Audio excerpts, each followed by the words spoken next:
welcome back. For those of you who missed the first panel, it was an extremely challenging and fascinating opening, setting some of the historic and social and structural context for the discussions today. I do have to say that it was a very unusual discussion to have at a public health meeting, which is exactly what we were aiming for. So sorry to those of you who've just joined us and didn't have the chance to get your blood levels elevated in the first discussion. We're going to follow that now with the first panel to address innovation, stories of innovation, and how we work ourselves out of the dilemma that was described in a variety of ways in the first session. So it's my pleasure to introduce Jared Green. Jared is the co-director of the Center for Business and Social Justice at Business for Social Responsibility. Jared. Thank you, Ray. And I know co-director for business. Turn this on. Oh, there we go. All right, maybe that's better. Can you hear me now? Co-director for business at the Center for Business and Social Justice at Business for Social Responsibility is a long, wordy title, but you refer to BSR is the shorthand for the organization. And BSR is a sustainability network and consultancy. It's global, and we have about 300 or so member companies that our team does consulting engagements with on a variety of sustainability topics. We have a couple different focus areas, including climate change, equity, inclusion, and justice, human rights, nature, supply chain, and a couple others. My team does one-on-one engagements with businesses to think about where they can achieve sustainability impacts throughout their value chain. And our Center for Business and Social Justice is a new initiative at BSR. I actually just joined about a month ago, so in my description of BSR, forgive me if I mistake something, because I'm still getting the wheels on the bus around here. But excited to be joining this panel here to discuss opportunities to advance worker voice and what the impacts of worker employee well-being have on broader health environment. I'll start introducing folks from that far end to here. So first we have Sean Jackson, who is the ESOP administrator at Bob's Red Mills Natural Foods. We've got Todd Leverett, co-founder of APIS and Heritage Capital Partners, and Catherine Ward here, who's with JFF Lab Jobs for the Future. And I'll just give folks a chance to kind of introduce themselves a little bit further, tell us about the organization, what they do, and then we'll jump into the conversation. All right. Well, good morning, everyone. I'm joining you this morning from Portland, Oregon, so I'm still adjusting to the time difference, so bear with me. My name is Sean Jackson. I have worked at Bob's Red Mill Natural Foods for almost 10 years now in various human resources role. Currently, I manage the retirement plans of Bob's Red Mill, including administering the ESOP plan, Employee Stock Ownership Plan. So we are 740 employee owners who are sharing founder Bob Moore's vision of providing the world with healthy whole grain foods. We manufacture hundreds of healthy whole grain products. You can find our products in practically any grocery store in the United States. And in fact, we export our products to 80 countries worldwide. You can reference our one-page flyer of what sets Bob's apart. That is in your conference reading and resources for more information on our company. Our purpose as a company is also our guiding principle. We are inspiring joy with wholesome foods. Bob himself, who remains active with the company at 93 years young, also had a vision of sharing the company profits and ownership with his employees. We became an ESOP to carry out this vision. So we are now 100% employee-owned. Our employees are enthusiastic to be working for a company where they contribute directly to our success in providing whole grains to the world. We are headquartered in the Portland metro area. We operate a manufacturing facility, a distribution center, a company store, and a restaurant. Come out and see us sometime. We serve great food at our restaurant made from our products. We have been an ESOP S Corporation since 2010. Employee retention is one of the main benefits of an ESOP. Retaining employees for a long career, providing long-term wealth building for employees, and keeping a robust bottom line for the company. In May of 2020, in the midst of the worldwide pandemic, we engaged in a final redemption purchase to become 100% employee-owned. We have a very active employee ESOP committee. We have 27 members on this committee because as a manufacturer, we run 24/7. And so we want to have enthusiastic employee support that covers all of our shifts 7 days a week in supporting this ownership culture. Building an ownership culture is a big part of being an ESOP.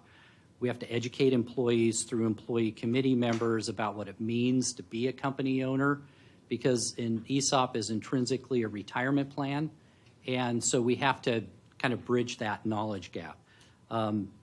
This does build excellent employee engagement and commitment to continuous improvement. As part of a retirement plan, employee stock ownership comes with great benefits for employees. At Bob's Red Mill, 60% of our retirement plan participants, and we also offer a 401k with a match, have a healthy retirement wellness score. So what a healthy retirement wellness score means is that the score needs to be 70 or better. And 70 or better simply means that they have or are on track to have 70% income replacement when they retire. So 60% of our plan participants achieve that wellness score. That beats industry benchmark by 41%. So 60% of our employees have a retirement wellness score that is healthy versus 18.6% in general industry. Our annual retention rates among ESOP participants is between 90 and 95%. It's also good to point out that this is a wealth building program for historically underrepresented groups. We've got a great DEI program at Bob's Red Mill with great numbers of diverse groups working for us, and we generally beat Portland metro demographics in terms of our diversity. In addition to working at Bob's, I also volunteer myself on behalf of the ESOP community. I was selected as chapter president for the Northwest chapter of the ESOP Association at the start of this year. So the ESOP Association supports prospective and current ESOP corporations with numerous resources that include ESOP education for the technical aspects of an ESOP, education for establishing an employee ownership culture and how you do that, networking with other ESOPs locally and nationally to share information and best practices.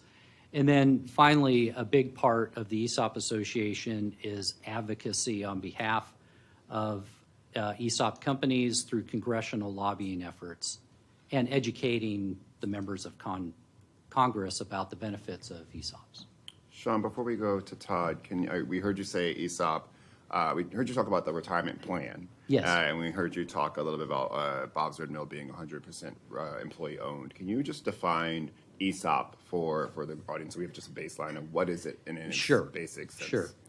So it's an employee stock ownership plan. And the way it works is that the corporation actually purchases the ownership from the owners, so Bob and his partners. Depending on how that purchase is transacted, typically it's going to be leveraged so that there's some kind of loan in place to pay for the transaction.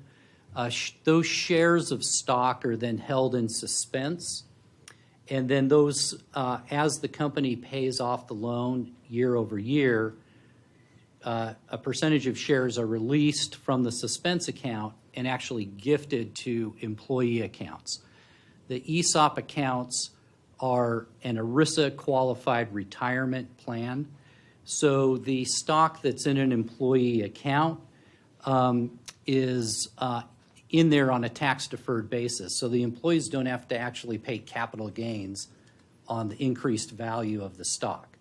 When the employees retire, they sell the stock back to the corporation. The corporation then typically recycles that stock and allocates it back to other employees. But in the process of buying that stock from the corporation, the employees sell their stock at fair market value, which if they have a lot of shares of stock, by the time they retire, has created a real nice retirement nest egg for them. Did that help? Yes. Thank you. Todd. All right, good morning, everybody. So excited to be here with this panel. My name is Todd Leverett. I'm co-founder of Apis and Heritage Capital Partners. And essentially what we do is look to address the racial wealth gap by creating more Bob's Red Mills with a focus on those companies with diverse workforces. I'm joking. I specifically asked to follow Sean because I knew that Sean would do a great job explaining and getting to the nuts and bolts of the work that we do. But I'll go a little bit deeper. on the work that we do. So today we are a private equity, private credit fund that looks to use the money and the capital that we've raised from a really illustrious group of investors, including the Robert Wood Johnson Foundation, the Ford Foundation, Kellogg Foundation, another of other impact investors, and use that capital to find great, small, closely held, privately held, family-owned businesses, and convert those businesses over to 100% employee-owned, like Bob's Red Mill. And by doing that, we provide a solution for owners who are looking to exit their business. As you all know, we have a large group of retiring baby boomer business owners who are looking for exits that not just provide them the opportunity to live a good life after they exit their business, but also exit in a way that they can be proud of. And a lot of the options that are often available to business owners nowadays give them a lot of heartburn and a lot of heartache. So we give them an option. They know about traditional private equity. They know about, selling to a competitor, strategic buyer. And they know about maybe just shutting down for those owners who don't have family to take over the business. And we really provide them with a fourth option, what we think is one of the, if not the most responsible option, which is selling your business to your employees. And the big question always is, but my workers can't afford to buy the business.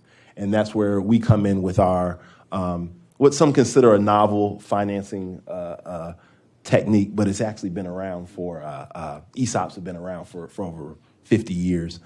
So we come in with our mezzanine financing, a senior lender, and provide that debt that Sean was talking about to help these workers purchase the business. And then out of the profits of the business, they're able to pay down that debt. And we're able to provide our investors with the return on their dollar that they can be proud of, along with creating real impact. And so again, our focus is on those companies that have diverse workforces. We won't invest in a company if there's not at least 33% of the workforce being people of color. And to date, we've invested in 2 companies. We just closed our final round of fundraising late this year. So we have 2 companies that represent over 200 workers, with about 75 to 80% of those workers being BIPOC workers. So we have a floor of 33% per company, but we're achieving, and we know we're going to achieve a majority, if not the vast majority, of the workers in the portfolio being workers of color. And I know I'm probably preaching to the choir to some degree, but the reason why this method, we believe, is so timely and so pertinent and so necessary is that in the United States, the average white family has somewhere between 7 and 10 times the wealth of the average BIPOC family, depending on how you're defining that. And depending on how you're defining wealth, that number could actually go up to 30 to 40 times the wealth, depending on how you're looking at wealth. And this is a gap, a racial wealth gap, that we believe is immoral and unsustainable. Apart from the racial wealth gap, if you look at the general wealth gap in the population, how much of the nation's wealth is held by the top 1% or 5% versus everyone else, the rest of us out there, we believe is also immoral and unsustainable. So while we focus on the racial wealth gap and creating opportunities for large numbers of workers of color, which also creates opportunities for workers who are not BIPOC within our companies. Everybody in our company, our portfolio will participate in the ESOP.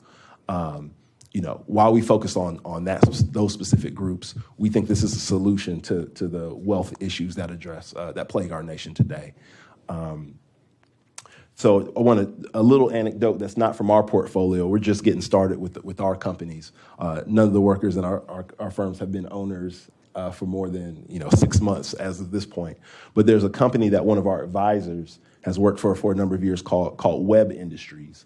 And web has nothing to do with the internet. They actually make flexible materials. So think the outside of an airplane or COVID tests. And Web Industries has been a ESOP company for, I believe, 25 or 30 years.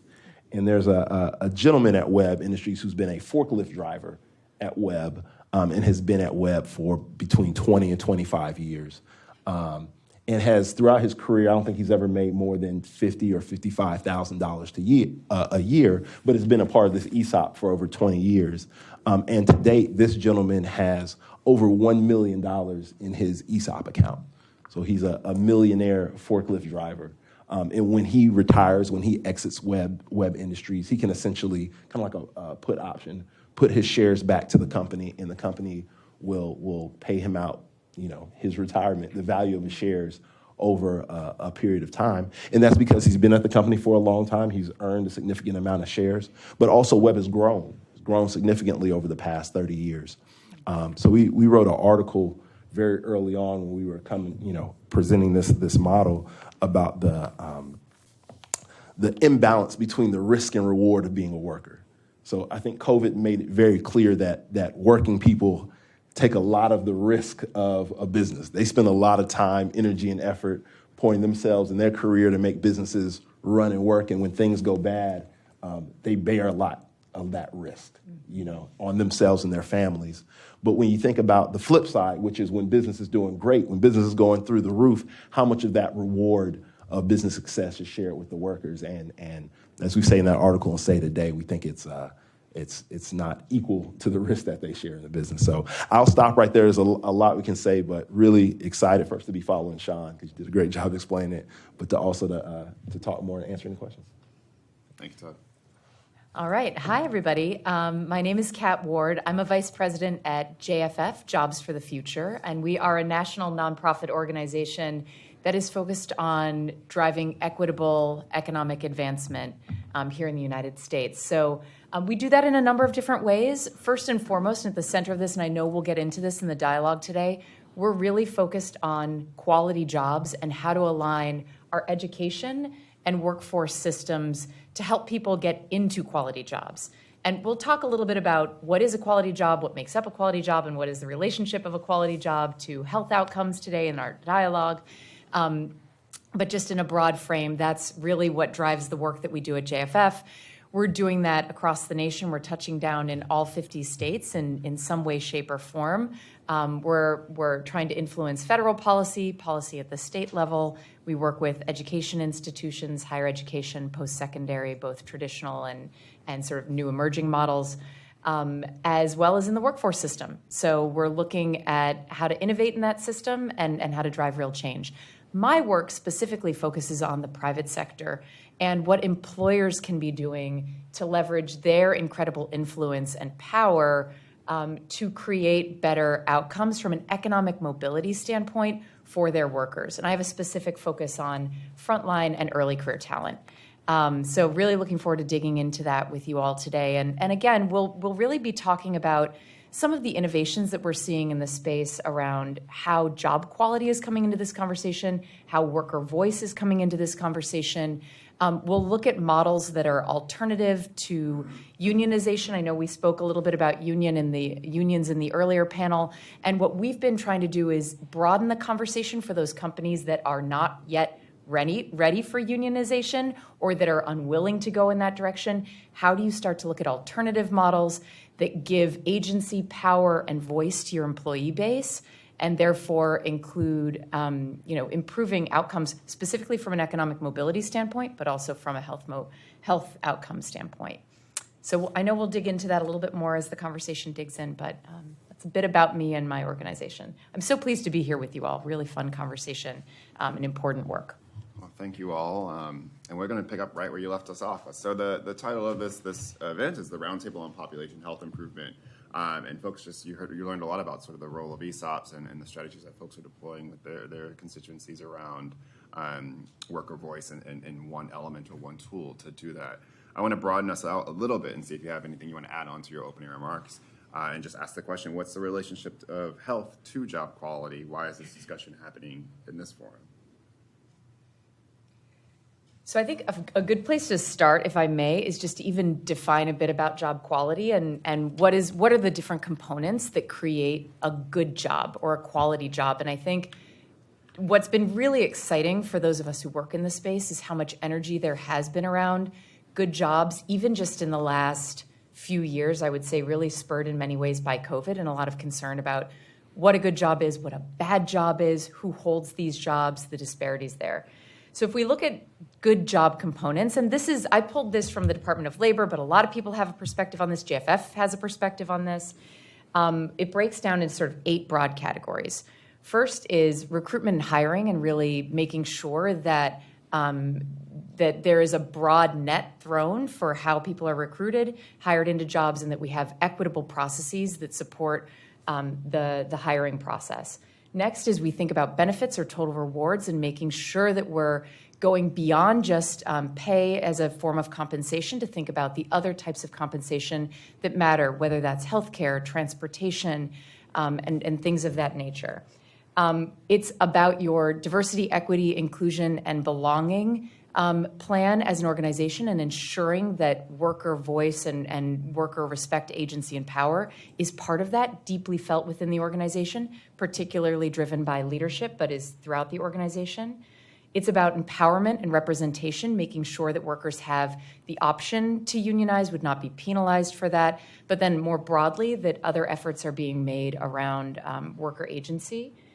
It's about job security and working conditions, making sure that people are able to work in a safe environment, and that is really standard within the workforce.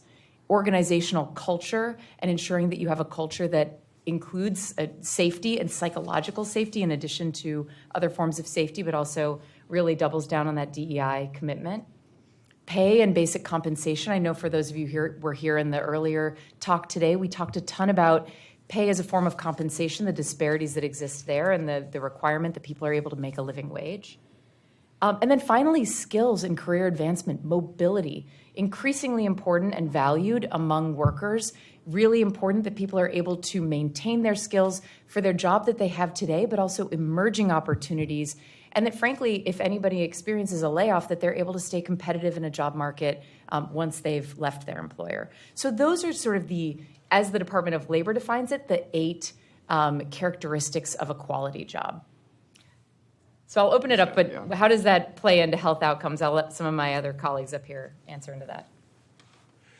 Yeah, well, I don't have the statistics in front of me, but I think some of this is actually shared in your packet, which is, when you talk about zeroing in on some of those 8 aspects of quality jobs, if you look at benefits, compensation and benefits, if you look at it from this most simple level, a person's ability to pay for health, physical, mental, emotional health-related services, either because they have an income that can support it, but more likely because they have some sort of health care plan that's reasonable at the company they work with, I think is kind of obvious. But then on the other aspect, there's the mental health aspect. Mm-hmm. Being able to work at a place where you're not afraid, mm-hmm. You're not afraid of just retribution because you spoke out against something that you saw that may not be right, or the ability to share your own ideas and thoughts on how to make your job better. So employee participation and engagement as a mental health tool, I think, is really important. And we're really excited that the Robert Wood Johnson Foundation has provided some grant funding to our fund through our partner, the Democracy at Work Institute, to really start to dig into these different physical and mental health related things with employee owners and say, we can say that the average employee owner in an S Corp ESOP retires with $140,000 in their ESOP account, and the average American worker has about $17,000. But also saying that the average, employee owner in a company has, a higher quality of mental health state, better physical health state is data and information that we're trying to figure out and get a hold of now. And just kind of say from a general perspective, employee ownership is better. I will say this, that employee ownership and ESOP ownership does not guarantee a good company, does not guarantee a company that takes care of its workers, does not guarantee a quality job. There are stories of ESOP employee-owned companies where the ESOP was a cool little tax trick. Enron had an ESOP, right? Or it was, a tax shelter or something or other, and the actual culture at the firm was not really one of ownership, was not really one of engagement. So I do want to distinguish we can't see employee ownership as a silver bullet that now we have good companies. I think employee ownership is supportive of and pairs well with workforce engagement and workforce voice and democratic governance, democratic management, and all these things that we believe create quality jobs. So quick plug for our fund. Part of our story is how do we create wealth for workers of color and all the workers within our firms. But the other part of it is how do we create quality jobs? So we partner with a national organization called the Democracy at Work Institute, which actually incubated the fund. It was where I was working before we started the fund. And they're working with all of our companies on how do we create quality jobs along with creating this wealth building benefit for the workers. So how do we build in democratic governance practices, human-centered HR practices? How do you do open book management where everybody understands to some degree the financials of the company and where they fall and where their job falls in creating wealth and value? So all these things are important for, again, the mental health, but also the benefit side for the physical health and the safety of workers when they're working in environments where that's a jeopardy to their health. So. Yeah, and Todd, I'll just add to that. So to your point, it doesn't happen automatically at ESOP companies. So we do find that we have to invest a lot in educating our employees on what it really means to be an employee owner. And the key thing that we're teaching our employees is that we're only going to get better as a company the more we hear from you and hear your voice, because you're out there in the manufacturing area every day, and our best ideas are going to come from you. And so we need to work hard at creating an environment where you feel safe, where you feel engaged. Part of the engagement is training them that as they come up with ideas for innovation, as they come up with ideas for improving efficiency, that this is going to actually materially affect their stock price.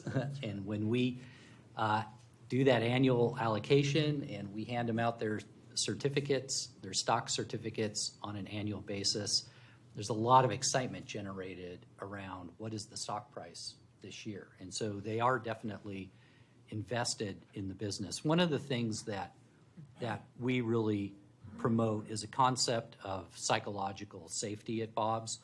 And so it's the ability to show an employee oneself without fear of negative consequences. The team is safe for interpersonal risk-taking. Team members feel accepted and respected.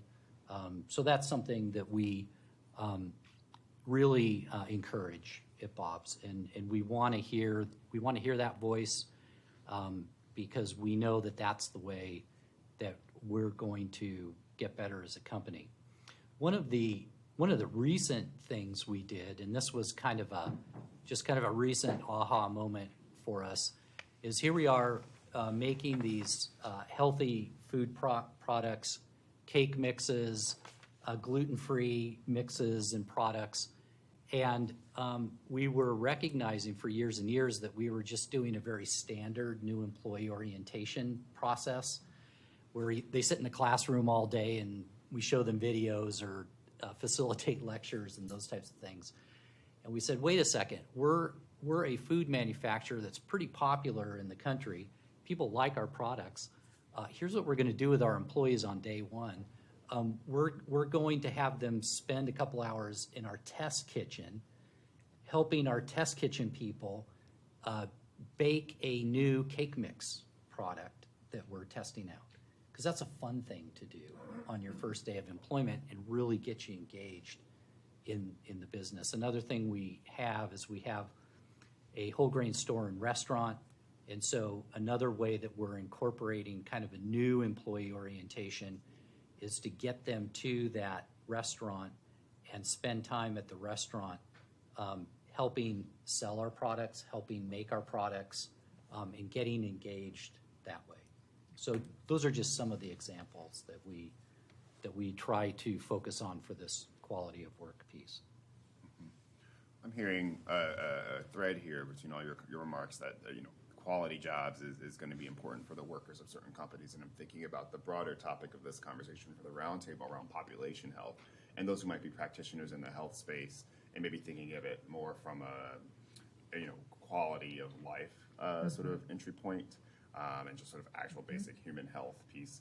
And I'm going to come back to a couple questions perhaps in the Q&A, particularly around structural inequities and sort of the basis for that and where you all are seeing that come up in this conversation and how you are seeing ESOPs or other models come up in conversation. But I'll pivot to the second question I have for you all now. And I heard some of you speak of it a little bit in terms of highlighting that ESOPs are one tool or one strategy for increasing employee ownership, for instance. But are there other tools, strategies that you all are working with or that work in tandem with ESOPs, for instance, to increase worker voice or employee ownership? And what's their relationship as you think about their broader impact in terms of population health? So I have a couple thoughts on that. So, and this plays off a little bit of what we were just talking about too with just even job quality. But when we think about worker voice, we think about, and sort of employee voice, we think about it in a couple of ways. One is worker voice 1.0, which we would say is like basic listening, right? Like kind of surveys, doing your town hall, getting some feedback from folks. But then where we want to move the conversation is more towards like worker voice 2.0, which is giving actual agency, power, authority to your worker population. So if we look at even just the 1.0, there's a lot of room for improvement even on that front. We're seeing some early good innovation happening in the 2.0 range, but first I just want to tell you a story about 1.0. So shortly in the wake of the pandemic, we held a session and we had the CEO from PayPal come in and talk at that, and it's been recorded. And so all of this is on the record, so I can speak about it because it's out there in the public. But one of the things that he mentioned is that in the wake of the pandemic, he realized actually through just gathering better data on his frontline that he actually wasn't aware that many of the people who were working in the frontline call centers within PayPal were not able to sort of make ends meet on the salary that they were making at the company. And that was news to him, right? That's the kind of information you get in a 1.0. That's just surveying and understanding your employee base. Off of that information, he as the CEO was able to improve benefits, give people greater support in terms of their financial support, change what the expectations were around salary, basically like make improvements to job quality. So on the 1.0 in worker voice, just who works for you and what are their circumstances? We have a tremendous amount of growth that is just needed from many employers, most employers, I would say, on that front, right? On the 2.0 standpoint, obviously on one end of the spectrum is unionization, where you're giving true power to your worker base. ESOPs, I think, are another great example of giving a great deal of power to your workers. But we also see other promising things that are starting to catch hold, whether it's through employee resource groups, which have been around for a long time, but frankly have not been totally empowered themselves. We're seeing companies make a lot of advancement in empowering, funding, even paying people to lead employee resource groups or ERGs. These are affinity groups where employees can come together. They have a safe space to share concerns, to share feedback, and the more evolved companies are frankly giving them a seat at the table on strategy. I was in a discussion at the Business Roundtable the other day, and Visa was part of that, and they were talking about how they've got their employee resource group giving direct feedback and testing some of their approaches to skills-based talent practices, whether it be hiring or internal mobility. And that's really intended to, create greater equity in who can access and be promoted within jobs and move away from sort of more of a reliance on four-year degrees and those types of credentials. So, we see some of those types of changes that are happening. We see at JP Morgan Chase, for example, a company with whom we work quite a bit, they're building employee training programs, and they've really insisted on building training programs that link training to opportunity and mobility. And they are making it part of the process that they build these training programs in concert with feedback from their employees. So making sure that, thoughts around when can you take these trainings, what works within your schedule, which trainings are you finding most valuable, are these trainings actually leading to an outcome that increases your economic standing and opportunity and mobility within the company. So again, it's just really bringing worker voice and centering it more in the strategy and the way that you go about business. And in all of these cases, it requires buy-in from managers, buy-in from designers, a human-centered design, and in many cases also really the CEO getting in and endorsing the importance of employee voice, not sort of papering it over and saying, oh yeah, that's important, we're just sort of placating that as an issue, but genuinely centering it in corporate strategy. One practice I'll highlight that, again, is independent of employee ownership of the business, but it's something that you see a lot more in Europe, Germany specifically, which is worker representation on the board of directors, actually creating a governance feedback loop where your stakeholders are part of the governance process. So in 100% ESOP or in all the companies that we create, it's kind of a given, right? Kind of a given. I know in our firms, we start off with one employee representative on the board with an idea that during our investment period, by the time we exit, we've increased worker representation on the board, replacing our board seats. That's kind of the model when we leave out. So that governance feedback loop and actually having the work of your workers and the things they're concerned about and their life outcomes to actually come through your governance process, along with you think in a public company with the other shareholders of the company. I think it's something that should start to become, we hope would start to become more common here in companies that aren't necessarily employee owned as well. So good practice. I'll just mention an example at Bob's when it comes to worker voice, and I think this is something that any company can do, whether they're an ESOP or not. And it came up around the topic of hybrid work, and of course coming out of the pandemic, and we have a large number of professional level office workers at Bob's Red Mill. Coming out of the pandemic, there was this whole debate about return to the office and hybrid work, but almost all of our professional employees had been working from home during the pandemic, and a large number of them were working, 80 to 100% from home. So how would we address this when we were starting, I guess, to come out of the pandemic and people were returning to the office? We chose to take an approach where we just involved those employees that were working from home from the beginning of the process. So the HR team put together basically a dialogue sheet that would help the manager and the employee have an actual dialogue, and they could work through a check sheet that basically evaluated their job and whether that job was a good job to continue in some kind of hybrid setting. And we wanted to make sure it wasn't just the executives making the decision, the management making the decision.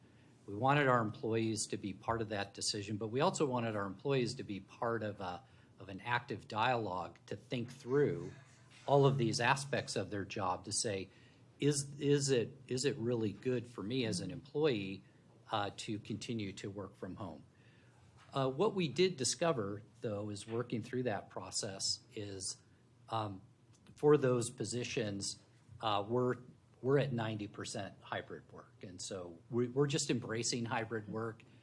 For us, it's here to stay. And we found that both the managers and the employees did an excellent job of going through and making a very strong objective case for how that job would be more productive, how that job how the worker would continue to contribute in a meaningful way, and also, very importantly, how we were going to not isolate those hybrid workers, but continue to keep them in a career advancement track, because that's one of the things that you're hearing or reading a lot about, is that your hybrid workers working from home, are oftentimes being left out in the discussion about promotion and career advancement and those types of things.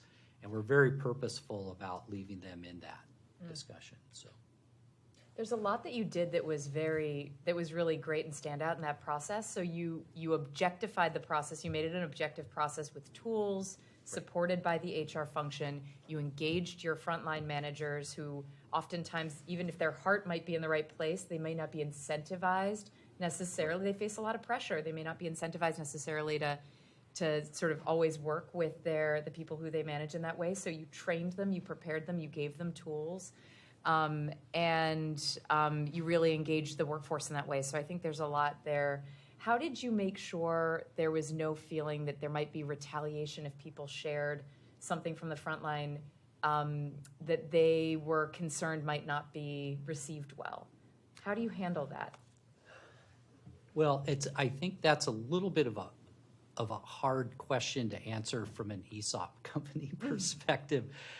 Retaliation has not really been something that's been in our mindset as a company. We've not really had an issue with workers speaking their voice on what they feel, what they like, what's going to work for them.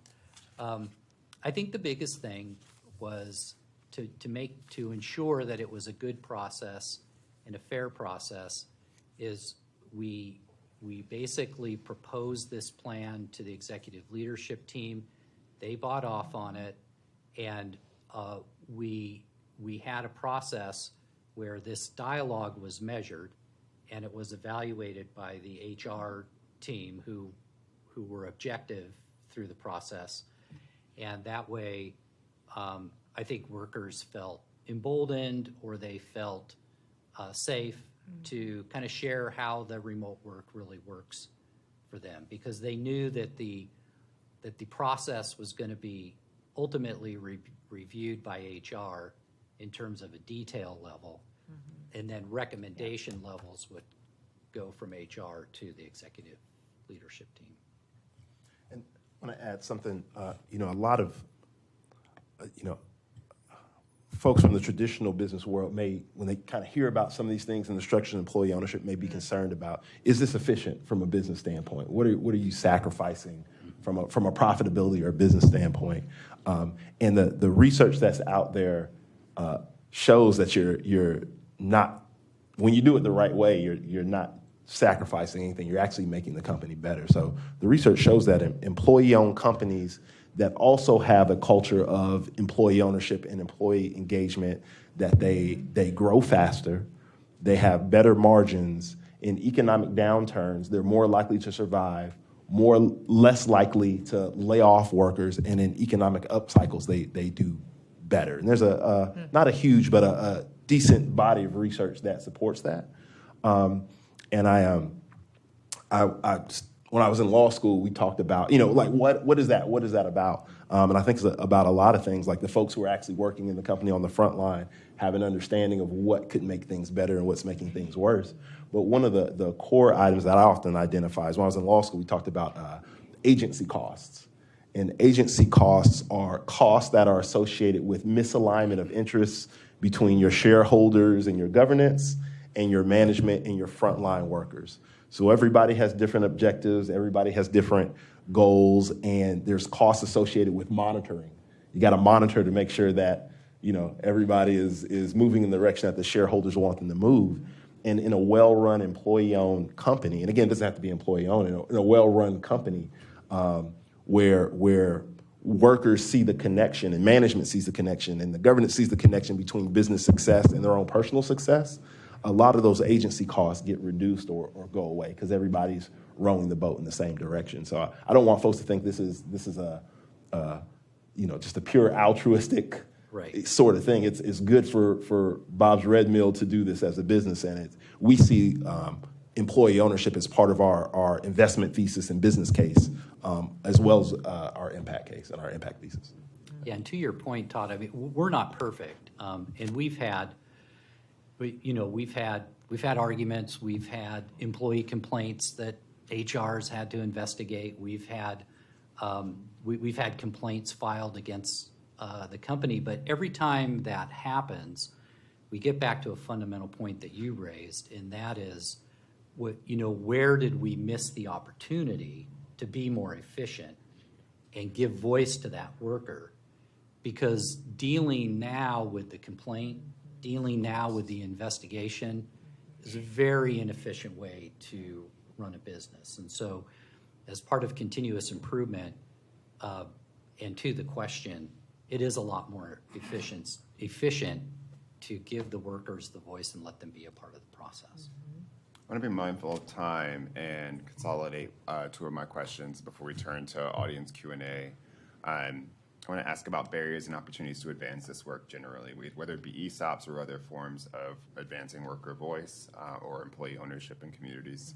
I want to ask you all to share one barrier that presents itself to the expansion of this work, and one opportunity, considering both government incentives, considering cultural dynamics that we're in now, and the stakeholders who are involved, and considering public policy, whether it be state or national. So one barrier, which you might have just right at the top of your head, right? And then one opportunity considering the broader ecosystem of business that this work is operating in.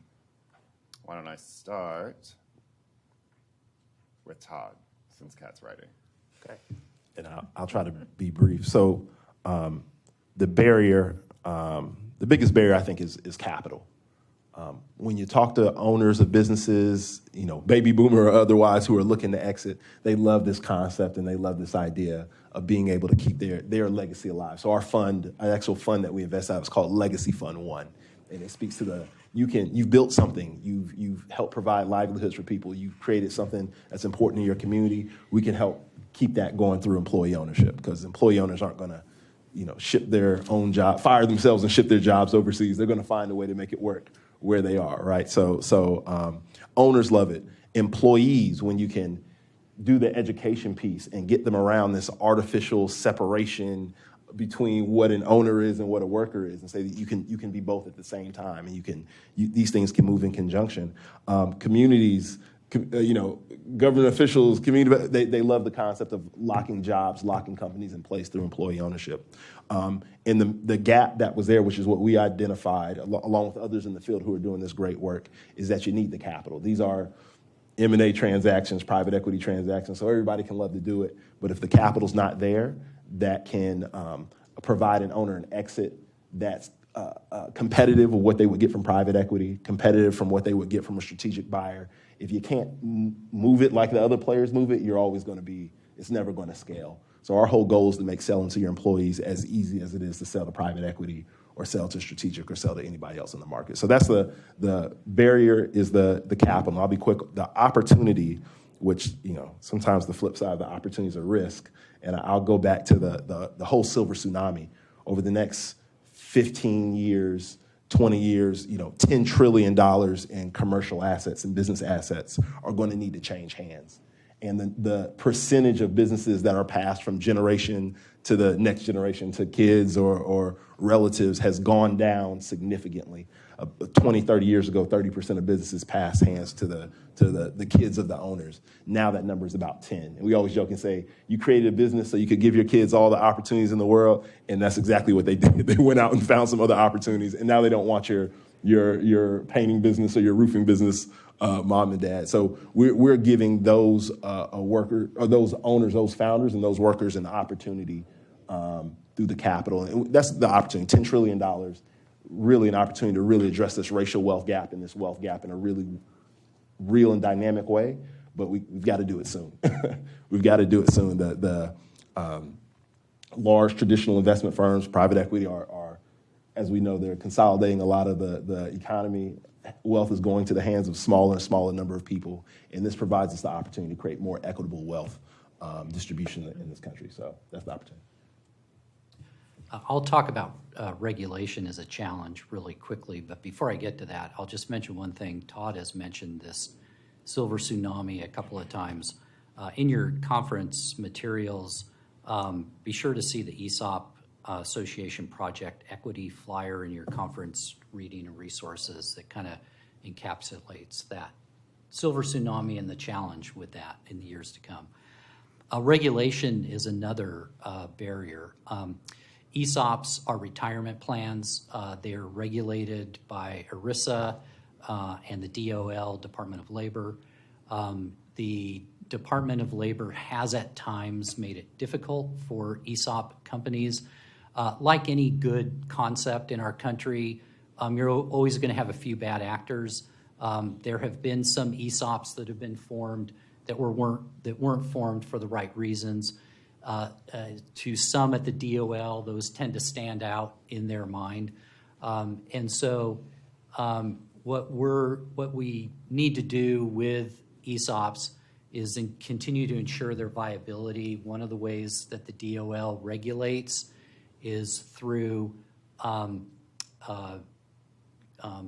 going to companies and litigating as opposed to providing really clear guidelines. And so we're asking our members of Congress to support the ESOP Association in helping the DOL to create some real clear guidelines for us to follow. We actually want the regulation and we want the guidelines, but we need the help of Congress to do that.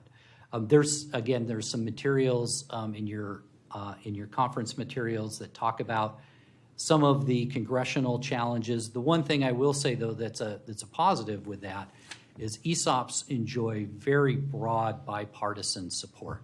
The key trick to ESOPs is just educating them about the benefits of ESOPs. So one of the things we do is we involve our employees in our factory, in our ESOP committee, and we bring them to Washington, D.C. for the ESOP Association Conference Advocacy Day.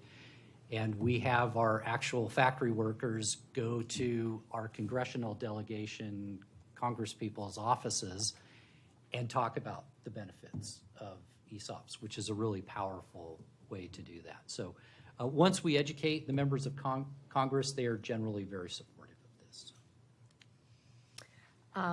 I'll just tack on a couple of other things here. So I think a barrier here is misaligned incentives. I do agree with you that I think some incentives are clear around empowering workers and giving greater agency to workers, innovation, issues of safety, feedback loops, efficiency, things of that nature.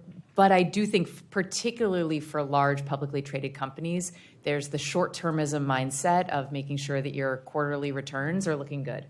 And as long as that emphasis is going to be there, I think workers are going to sort of see the downsides of that incentive. And so I think that's a big one. I think on the opportunity side, tons of opportunities, actually, some around investor behavior. I think some in the PE space that's happening. It's really cool. But where I'll focus is I think that there's some cool innovations happening around how to create greater trust, just on the ground level within companies, whether it is at sort of frontline managers in the ways that they hold conversations and have those conversations, or broader trust and efforts around inclusion and belonging within the workforce more broadly. So I think that's something promising, as well as some efforts around improving the way we tell the stories of workers. Thank you. Now open the floor up for questions from the audience, and we have about 5 minutes or so. And if you do have a question, please give your name and organization. There's some staff around the room to assist with So there's a question from the web from our colleague Gary Gunderson at Wake Forest and Atrium Health. He asks, does the panel find that ESOPs are able to have a longer view instead of the quarterly agitation, the chase after the latest shiny object? And are they healthier? What's the research on that?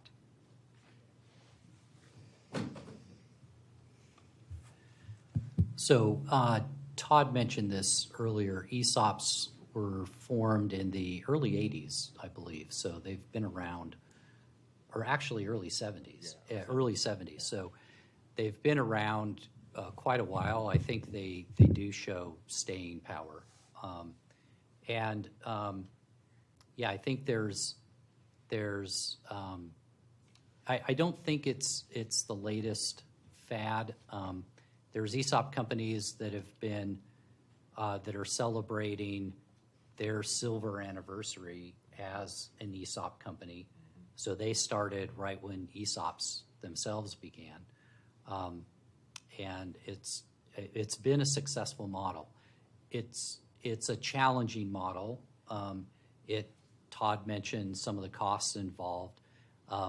They are challenging from a regulatory standpoint. There's investment that needs to be made in having the right kinds of professionals supporting you. But yeah, I think they are sustainable. And I'll add, if you recognize what Sean was saying before, an ESOP is a retirement account. So a lot of the financial value that the workers are going to see is going to be as long as their career at the company. So when we think about long-term outlook on outcomes versus, as Catherine was mentioning, the kind of like that quarterly, we got to report quarterly, and if we don't report well, then CEO is out, CFO is out.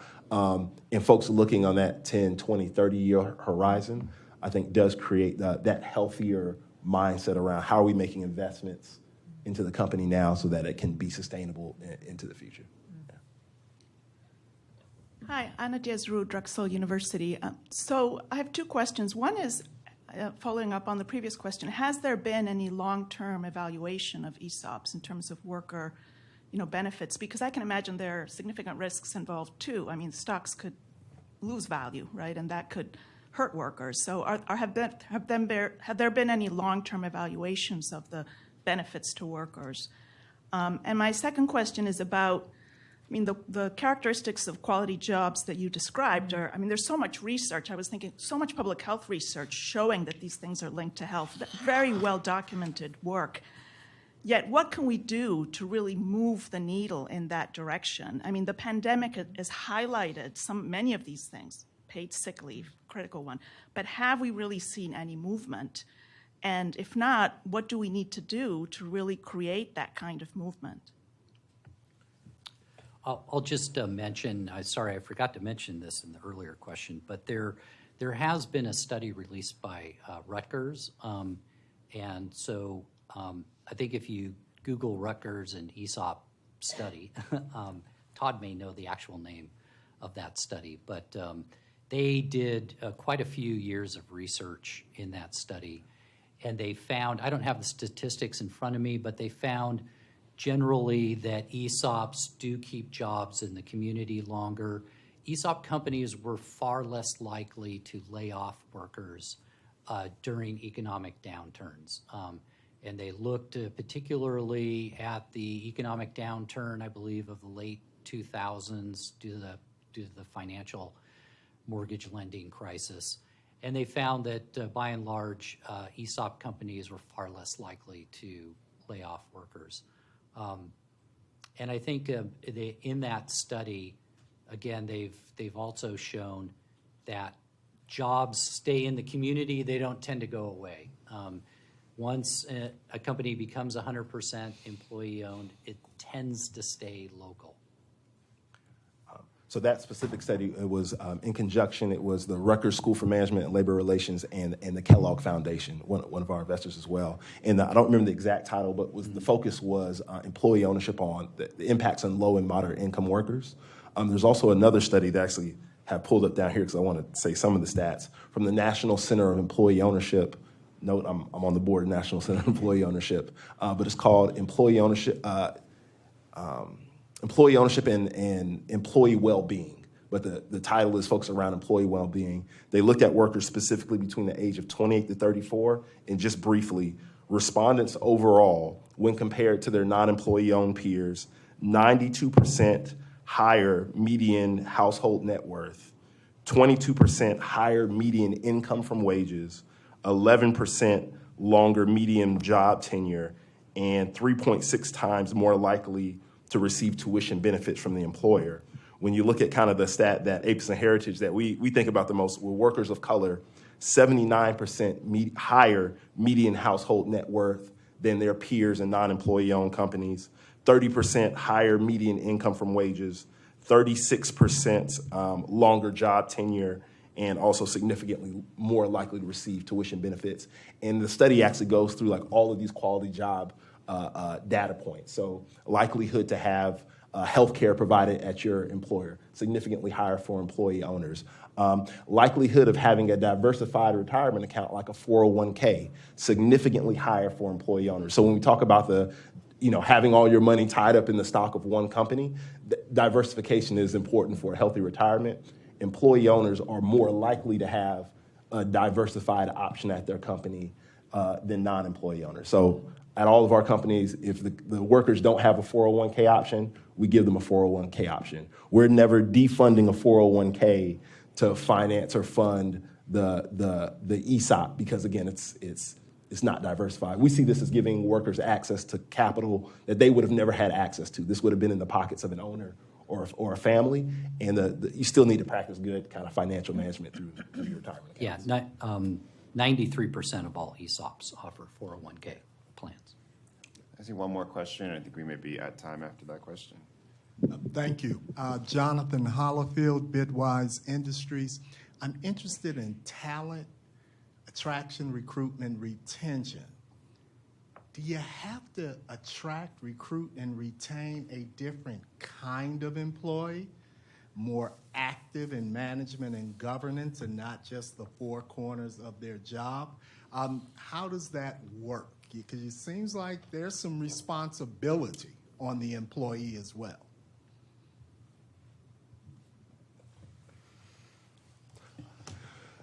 So Sean, I'm sorry, Sean, give me your name again. Jonathan, I think what you said was right. In an employee-owned company where you're trying to create an engaged culture, the expectations on the workers to be aware of what they're doing, to speak up and share that information with the company. If you're voting on who's your representative on the board of directors, to be an informed a voter on choosing that representative on the board, the expectation for workers from an engagement standpoint is higher. But as we all know, in any democracy, you're going to have your high flyers who are all about it. You're going to have your folks who just want to stick within the four corners and say, look, let me get my retirement benefit and go home. Let me get my pay and my retirement benefit and go home. And then you're going to have your folks in the middle. I think when looking to recruit and hire in an employee-owned environment, you would want those folks who would tend towards that more engaged high flyer. But it works with a diversity of temperaments and personal. And some folks just don't have the time and energy. They're tired. And I think in a lot of industries that we focus on, recognizing that sometimes giving people greater opportunity and more job stability is, it's good. It's good enough. Yeah, I'll just add to what Todd mentioned, and we've actually been to conferences in the ESOP Association that says, hey, you ought to match the people you're recruiting with that ownership mindset. In reality, we really haven't done that. We just recruit like other companies recruit, and I think we have a strong sense and feeling that they'll just catch what's going on. We'll educate them. I'm sure some of them aren't really interested in that, but for most of our employees, I would say once they've been there for a while, and especially if they're now qualifying under the ESOP, they get it and they learn it. It's a learning experience. And I'm sure workers who think twice when they're looking at other job options. One of our companies, we are in landscaping, plumbing. The other landscaping company is offering 25 cents higher an hour, And our CEOs had the conversations like, yeah, but if you stick around here and we keep doing what we're doing in 5, 10, 15 years, and that's enough to sometimes say, hey, let me stick around and see what's going to happen. And once they start getting their statements back, that shows what's happening in their account, it makes a difference. Thank you. I want to thank Sean, Todd, and Catherine for their time and contribution for a meaningful and informative conversation today. I am grateful to have also been here and heard the conversation with you all, and look forward to hearing additional information later, through the sessions later. And my colleague, Jen Stark, will be on a panel later on this afternoon.